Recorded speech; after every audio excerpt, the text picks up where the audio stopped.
The Boy Who Carried the Moon. Once, in a small village nestled between rolling green hills and a sparkling river, there lived a curious boy named Eli. Eli was known for his big dreams and even bigger heart. He loved to explore the forests, chase fireflies at dusk, and gaze at the stars. But more than anything, Eli loved the moon. Every night, he would sit by his window, watching the silver glow of the moon paint the world in magic. It seemed so close, so perfect, that one evening, he whispered to himself, "Asterisk. If only I could keep the moon for myself."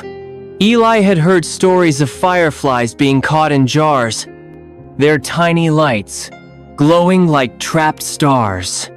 If a jar can hold a firefly's light, asterisk, he thought, surely it can hold the moon's. So, the next day, he searched his house for the biggest, clearest jar he could find on that once held his grandmother's honey.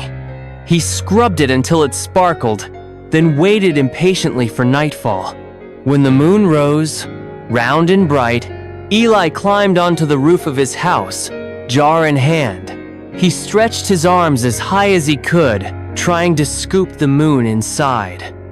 But no matter how he twisted the jar, the moon stayed just out of reach.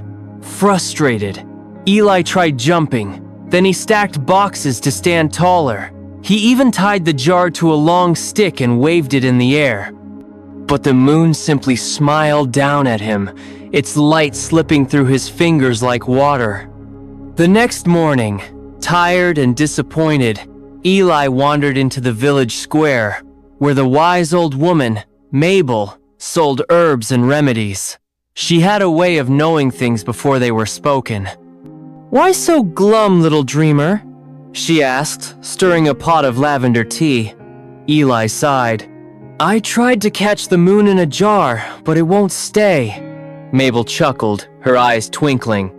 "Ah, the moon is a tricky thing. It doesn't like to be trapped." "But I want it," Eli insisted. "It's so beautiful. If I could just keep it, I'd be happy forever." Mabel handed him a cup of tea. "Some things, child, are meant to be shared, not owned. The moon belongs to everyone, the owls, the waves, the flowers that bloom at night. If you took it, the world would lose its light." Eli frowned. He hadn't thought of that.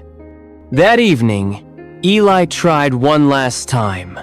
He climbed the tallest hill, jar held high. "Please, moon," he whispered, "just for a little while." And then something strange happened.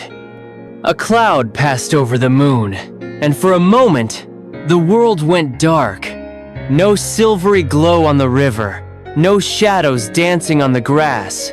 Even the night birds stopped singing. Eli's heart pounded. Without the moon, the world felt empty, lonely. Then the cloud drifted away, and the moonlight returned, spilling over the hills like a sigh of relief. Eli sat down, staring at his jar. For the first time, he understood. The moon wasn't his to keep. Its magic came from being seen by him, by the trees, by the whole wide world. The next night, Eli didn't bring a jar. Instead, he brought his little sister, Lila. "Look," he said, pointing. "Isn't the moon beautiful tonight?" Lila gasped. "It's like a big shiny pearl." Together, they sat on the grass, sharing stories under the moonlight. Soon, other children from the village joined them, laughing and spinning in the silver glow. Eli realized something wonderful. The moon felt even brighter when others saw it too.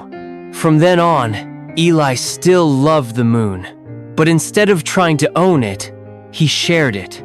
He pointed it out to travelers, drew pictures of it for his friends, and even howled at it like the happy village dogs.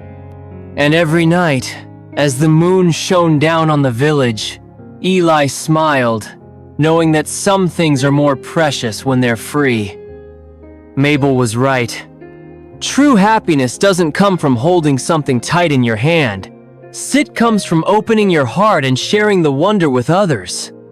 And so, the boy who once tried to carry the moon learned the greatest secret of all.